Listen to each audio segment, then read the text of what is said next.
Look! Look, the dynamic duo! Let me ask you this, if I may.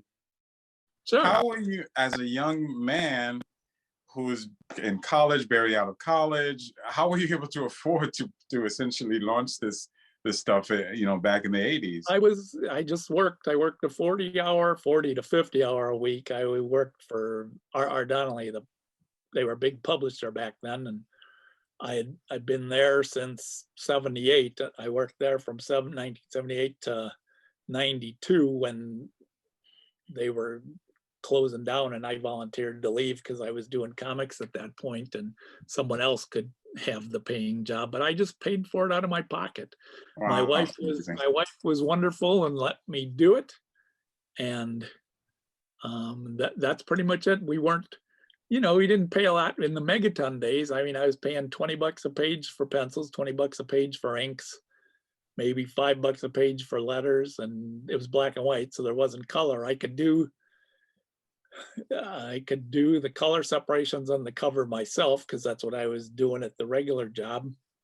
And so we just kind of eked it out. And like I said, we got 8 issues. I mean, the first 2 issues were 64 pages, and then the third one was 48. And finally I got it down to 32 pages. It was more manageable getting artwork out of people. And the first couple issues, guys would do a thing, they'd have samples, they'd go to Marvel, go to DC, go to First Comics, whatever, so I was constantly replacing artists in the first 3 issues anyway. Settled down a little bit. Angel Medina stuck around for a couple of issues, and then Gary Thomas Washington stuck around for 2 issues and would have gone on. We were planning to, we call it the Megaton Explosion. We were planning on splitting the book into all the characters and storylines that I had set up in the first couple issues, but we figured going to color would help sell more books, and it didn't work that way. And that was 87, pulled the plug. My partner Warren Crow on it came and said, the books, they're not selling, and the orders, Megaton #1 and in color, and the Youngblood thing, 200-300 copies, and we just couldn't do it at all. It's a difficult thing. It really is a difficult thing to capture an audience's imagination. And it has nothing to do with the quality of the material. It just, sometimes it's a matter of luck. It's getting it into people's hands, Exactly. There's one thing that I wanted to bring up, and as a Black man, African-American man, I wanted to thank you for Megaton. Because, and I wanted to get your thoughts on that, because particularly at the time, there wasn't that much representation of us. Nope. And when you're launching a new company and your new characters, and obviously you want to maximize your abilities to as much as you can, what makes you make a decision to go with a Black man, an African-American man for that role? It was just kind of that sort of thing. I mean, really, I had different sketches and whatever, and I just thought he looks better Black, and it kind of tied into my backstory. And okay, he's a Black guy. He wasn't from Harlem or anything like that, and he didn't speak like whatever. I just didn't want to, and I was happy when finally it got around. Gary Thomas Washington was a Black guy, and I had always thought I'll get less grief. I mean, someday if people think find out, he's got Black, why, how can you write a Black character? And I was, real happy to get, finally working with a Black artist on it. But which really, by the way, we don't ascribe to. We don't necessarily ascribe to that. I think that if you know the character, you respect the character, and you know what you're talking about, it doesn't matter what race you are. Obviously, if I was going to write a comic book, I'd write it about a Black character or a white character, and you should have that freedom to do whatever works. Yeah, whatever works, and that just kind of worked for him. And I have to ask, within the space of what you were just talking about, yep. As far as the Megaton and the whole idea of him being Black and what have you, did you ever catch any real flack from anybody from doing it? No. Nope. Nobody ever complained. Nobody ever said, why don't you do a white guy? Or anything. Nope, they just kind of accepted it. It was pretty smooth sailing through the 80s, you know, aside from losing artists and distributors shutting down and everything changing, you know, so. Well, like Franz from earlier, sir, I applaud you openly for being willing to take that step. And for one thing, having the position that you do of, I don't have to be Black to write for a Black character and that kind of thing, that means more than I think you or anyone else may believe that it does. That actually, that proves creativity. Exactly. And it doesn't matter who it's coming from. And the creativity is the factor that matters. The person's skin color or background or ethnicity, at least from my point of view, it doesn't matter as long as you're giving up quality material. That's what I exactly exactly. So let me ask you this, and where do we go from here? What is the goal? What are you trying to achieve? What are you currently doing? Where do we go from here?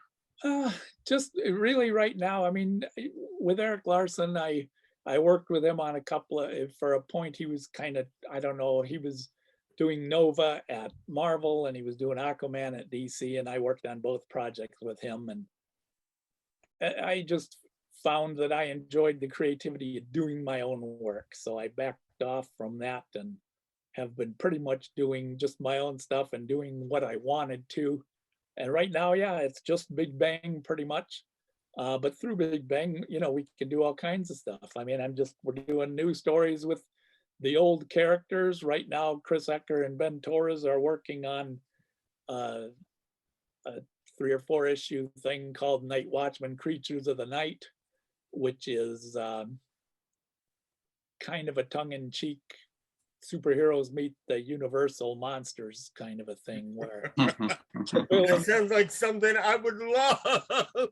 Well, then keep an eye out for it. It's pretty fun stuff. I mean, they're not the universal monsters, but it's the rogues gallery of Night Watchman villains, and you know, one of them's a vampire and one of them changes into a cat because he's been cursed, and not quite a werewolf but still a cat, and you know, and just some crazy stuff going on. It's just a lot of fun. I mean, Ben Torres, we had back in the 90s, one of the first things we did was Night Watchman Graveyard Shift that had a very Frank Millery style to it, and the Ben stuff still has kind of that feel to it, but it's great looking stuff. Pedro Augusto is working on the last Whiz Kid story is a 3-parter, and then he's talking about doing 1 or 2 other things, and they're fun. He's connected with a whole lot of great artists in Spain. That kind of stuff. I mean, I've got a Night Watchman, a 2-parter. It's called Night Watchman Election Day, which is sort of a sequel to Graveyard Shift. It takes place in the same period of time, and just that kind of stuff. We're working on, again, having fun. You know, that's really the part of it, and trying to keep the continuity. Kind of this happens and this happens and this happens. That's because, awesome. You know, that's absolutely awesome. By the way, if you ever need 2 writers, I think both of us could volunteer for that job. You know, it makes me so sad, Gary, because oh my God, my best friend of the time, who's since passed, he and I, very much like you, and we're in the same group of creativity and so on and so forth. And he was such a talented guy, and he drew his own comic called Ace in Rome, and it was me and him, and he was Ace, I was Rome. Shout out to Ace. And I love that comic book because it was raw, it was pure, it was, you know, unsophisticated, but just kind of like that appeal. And I would have loved for him to be introduced to you and have a chance to be published. You know, that would have been such a magical thing. What was his name? His name was Kirk Jones. Ace, and yeah. Okay, nice.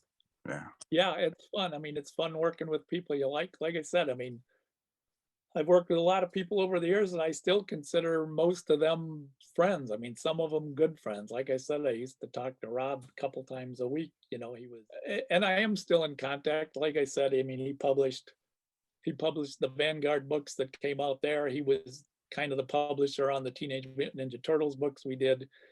We did some stuff. We did a Vanguard story. I mean, a 2 or 3 parter that the sales just weren't there, and they ran in the backups in Savage Dragon with Frank Fosco, who is back from the Megaton days, and even Mighty Man. Every once in a while, we do a retro Mighty Man story, and it's nice because it runs in Big Bang, but he'll also then run it in Savage Dragon, you know. Very cool. Because Mighty Man's his character, so. Sure. Gary, allow me to pick your brain Sure. one more time. What are your thoughts on how comics ended up having that dark turn that seems to be a part of almost everything readers are dealing with nowadays, or even artists for that matter? Where do you think that came from? I guess I'm pretty much with everybody else. I mean, it came about the time Frank Miller was doing what, The Dark Knight, is that what it was? And then I mean, Alan Moore, I mean, the Miracle Man stuff was a little bit grimmer, you know. I mean, as much as he loved the old stuff, I mean, I think he feels that way, that he helped move it in that direction. And Very correct. a lot of the people that came along it was all comics aren't for kids, and then all of a sudden comics weren't at all for kids, and you get to $2, $3, $4, or $5 books, kids can't afford them anyway, for the most part, you know. Yes. By the way, that's So, and then this will be the last thing I'll say, but I think that if anything, that would be the thing. I would try to appeal with Big Bang to that younger, still innocent generation that hasn't been spoiled by the stuff that they see, and capture that magic. And I think that they could grow up falling in love with a character. There's no more characterizations anymore. There's 20 different versions of Spider-Man, 20 versions of Hulk, and there's no more connection to characters anymore. And perhaps that's what you could offer. Having a kid fall in love with Mighty Man or Night Watchman or Captain Tooey. By the way, interesting name, Captain Tooey. Tootsie, I'm sorry, Captain Tootsie. Well, he was a completely old character, you know. They used him to push Tootsie Rolls probably back in the 30s and 40s. Oh, is that right? Oh, I didn't realize that. Public domain now, and Eric uses some of the public domain characters in his. I mean, he's got a Daredevil, the Golden Age one that runs through some of his books, and so, he was Captain Tootsie was an actual character. So, are you guys familiar with the old Image and Caliber runs from the 90s and early 2000s? Of course. Okay, good. I was going to say, I mean, the Big Bang Comics website, www.bigbangcomics.com, we've got back issues for sale there. You can always take a look and see what kind of stuff we were doing then. I mean, if you're really interested in the kind of some of the history stuff, I mean, we did issues that were based on Jim Steranko's History of Comics. There's 2 volumes of that. And I mean, he wrote the introduction to the first one. So that was fun working with. Listen, not only will we go back and check out the website, we're going to post it on this video. And I want you to know, you have our full and absolute support. And however we can help promote or you have our full support. And we're a growing channel ourselves. Great. So we appreciate you coming on. And we'll support each other as much as possible. But we've expressed our admiration for you, for what you've done and what you're doing, and we mean that. And therefore, it means that we've got your back, essentially. I appreciate it. Thank you very much. Listen, Gary, it was a pleasure to talk to you. I hope you enjoyed it. I hope you had a good time. Fun. And I hope you'll join us again. And whenever you have a subject that you'd like to talk about, whether it's a new character or a new book or a particular storyline, or if you would just want to talk about comics and movies, this is a home for you. So thanks again for joining us. Thanks, guys. Thank you. It's been a Hey, pleasure. guys, Thank you. Guys, don't forget to, I hope you enjoyed the show. Let us know what you think. Don't forget to like and subscribe and share and help promote Big Bang Comics. There will be a link to their website in our description, and we'll hope to see you next time. Thank you very much.